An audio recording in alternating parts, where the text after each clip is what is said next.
Hola, jornada de sol, tot i així ja durant les primeres hores del matí, per exemple des de Gavà, podíem observar algunes pinzellades de núvols alts que mica en mica han anat guanyant terreny durant la segona meitat del dia. També a primera hora de la jornada es tornaven a observar alguns bancs de boira o estrats baixos a punts costaners, com per exemple des del delta de l'Ebre. Però en general, com hem comentat, jornada de sol, jornada amb temperatura més alta, fins i tot de l'habitual pel mes de maig, com podíem observar, jornada assolellada des del Masnou, i una tendència que es mantindrà al llarg dels propers dies, i és que la temperatura es mantindrà a la banda alta del termòmetre amb valors de la massa d'aire que ens deixarà temperatura als 850 hectopascals per sobre de la mitjana climàtica, i hem d'esperar que es mantingui aquest ambient assolellat també al llarg de les properes hores, amb alguns núvols alts i també algun ruixat de cara a demà a partir de la tarda. Ho veurem al pronòstic. De moment, a les imatges del satèl·lit Meteosat hem pogut observar com al matí hi havia aquests estrats baixos o boires a la zona, sobretot del delta, també a d'altres punts del litoral,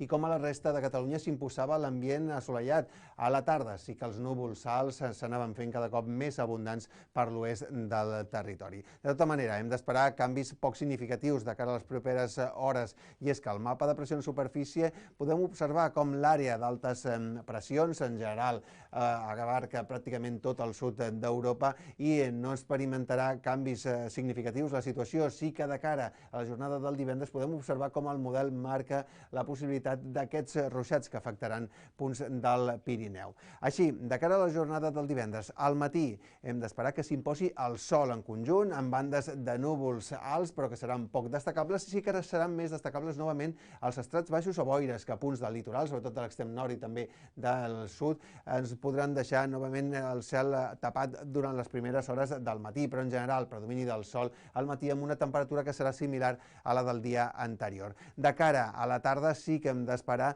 que a punts de l'extrem nord del Pirineu les nuvolades facin acte de presència i puguin deixar alguns xàfecs d'intensitat feble o moderada, localment amb tempesta. Seran molt localitzats, sobretot afectaran punts del nord del Ripollès, del nord del Pallars Sobirà i també de la Vall d'Aran. A la resta de Catalunya, com podem observar, en general predomini del sol i temperatura més alta. Una tendència que s'ha de mantenir al llarg de properes jornades, i és que durant el cap de setmana en general ens esperen uns dies amb predomini del sol, amb bandes de núvols alts que aniran circulant, amb algun ruixat de tarda a punts del Pirineu, però en conjunt predomini del sol i una temperatura que, com dèiem, continuarà a l'alça, tendència a l'alça que fins i tot es mantindrà durant els primers dies de la propera setmana. I això és tot de moment des del Servei Meteorològic de Catalunya.